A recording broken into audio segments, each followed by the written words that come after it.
আসসালামু আলাইকুম, আশা করি ভালো আছেন। আপনাকে স্বাগতম আমাদের আজকের এই টিউটোরিয়ালে। দেখেন আসলে এটা এই যে অনেক সময় আমাদের ক্লায়েন্ট এমন চায় যে এরকম অ্যানিমেশন আমরা কীভাবে দিতে পারি আমাদের ওয়েবসাইটে।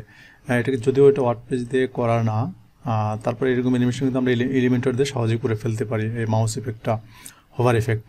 তো এটা যদি করতে চাই আমরা, তাহলে আমরা চলে যাবো হচ্ছে ওয়ার্ডপ্রেস ড্যাশবোর্ডে। ড্যাশবোর্ড থেকে আমাদের এলিমেন্টের প্রিমিয়াম ভার্সন লাগবে। প্রিমিয়াম ভার্সনটা কিন্তু আমরা অ্যানিমেশন দিতে পারবো না।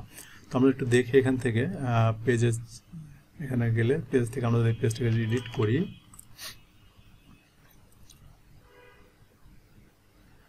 এখানে একটু খেয়াল করুন, দেখেন এই যে আমি যেখানে হোভার করতেছি, আমি এখানে হোভার করলেও কিন্তু দেখেন আমার এখানে কিন্তু অ্যানিমেশনটা হচ্ছে। ঠিক আছে, যে সেকশনে যাই কেন না এখানে অ্যানিমেশন। তো আমি এখানে আসলাম, আসার পর যদি আমি দেখি এখান থেকে একটা সেকশন নিয়ে নিই। ওকে, এখানে একটা সেকশন নিলাম। এইখানে মূলত হচ্ছে দেখেন এটা কিন্তু একটা ইমেজ, কি এগুলো কিন্তু একটা ইমেজে অ্যানিমেশন দেওয়া আছে। আমি যদি এটাকে ইনস্পেক্ট এলিমেন্ট করে আপনাদের দেখানোর ট্রাই করি একটু, দেখবেন যে এটা আসলে ইমেজ একটা। এই যে দেখেন এগুলো কিন্তু একটা ইমেজ, এই যে আলাদা আলাদা ইমেজ, প্রত্যেকটা ইমেজকে ধরে ধরে কিন্তু অ্যানিমেশন দেওয়া হয়েছে আসলে। তো এইটাকে আসলে আমাদের যেহেতু ইমেজটা নেই আপাতত, তো আমি এখানে নর্মালি একটা ইমেজ নিচ্ছি এখান থেকে। ওকে, ইমেজটা নিলাম, এখানে আমি একটা ইমেজ দেখিয়ে দেবো। সাপোজ আমি চাচ্ছি একটা ইমেজ, এটাকে নিয়ে নিই, চলো। ওকে, ডান, এটাকে নিলাম। এখন দেখেন এটাকে অ্যানিমেশন দিতে চাইলে আপনাকে এই ইমেজকে ধরতে হবে, কোনো কলাম বা সেকশন কিন্তু না, কিন্তু সেকশন এবং কলামে দিতে পারবেন, জাস্ট আপনি একটা মডিউলকে দিতে পারবেন। এই জন্য এই মডিউলে ধরবেন, মডিউলে আসবেন, আসার পরে অ্যাডভান্সে আসবেন। অ্যাডভান্সে আসার পর দেখবেন এই যে মোশন ইফেক্ট, এখান থেকে এই যে মাউস ইফেক্ট আছে এটাকে আপনি এনেবল করে দেবেন। এটা কিন্তু প্রিমিয়াম, এলিমেন্টার প্রিমিয়াম লাগবে, না হলে কিন্তু ফ্রিতে পাবেন না।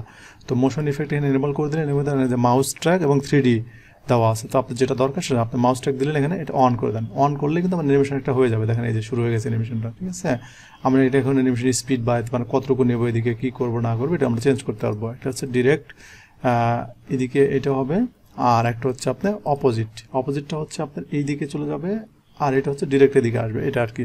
আর এখানে আপনি স্পিড এবং কতটুকু নেবেন সেটা আপনি এখানে বলে দিতে পারবেন। এই যে দেখেন কতটুকু চেঞ্জ হচ্ছে, এই যে মাউস ইফেক্ট করলে আপনি কতটুকু ইফেক্টটা ছড়াতে যাচ্ছেন সেই বিষয়টা আপনি এখানে দিতে পারবেন।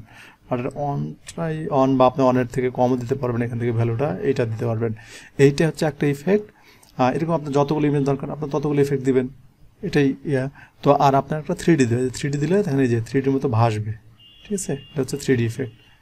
সেরকম আপনি 3D ইফেক্ট দিতে পারবেন চাইলে, এটার স্পিড আপনি বাড়াতে কমাতে পারবেন। ঠিক আছে, এই দুটো ইফেক্ট আপনি এলিমেন্টর প্রিমিয়ামের মাধ্যমে দিতে পারবেন। এখন আপনার এখানে যদি 10টা ইমেজ লাগে এরকম, যদি আপনি এখানে 10টা ইমেজ দেন, 10টা ইমেজেই কিন্তু আপনার এরকম 3D ইফেক্ট দেওয়া আছে, প্লাস হচ্ছে আপনাকে মাউস ইফেক্টও দেওয়া আছে। তো এইভাবে আমরা আসলে এলিমেন্টরে খুব সহজেই কোনো একটা মডিউলকে অ্যানিমেশন দিতে পারি মাউস ইফেক্ট দিয়ে। আমরা কিন্তু যে কোনো সেকশনে আমরা করি না কেন, মাউস আমরা কোনো মুভ করি না কেন, আপনি এই অ্যানিমেশনটা দেখতে পাবেন। দেখেন যে সেটা এখানে ইফেক্ট করতেছে। তো এইভাবে আপনারা খুব সহজে যে কোনো মডিউলকে অ্যানিমেশন দিতে পারবেন। তো আজকের মতো এই পর্যন্ত। যদি ভিডিওটি ভালো লেগে থাকে অবশ্যই লাইক, কমেন্ট, শেয়ার করতে ভুলবেন না। আর আপনারা যদি নতুন হয়ে থাকেন আমাদের চ্যানেলটি অবশ্যই সাবস্ক্রাইব করবেন। আর যারা অলরেডি সাবস্ক্রাইব করেছেন তাদেরকে অসংখ্য ধন্যবাদ। ভালো থাকবেন, আসসালামু আলাইকুম।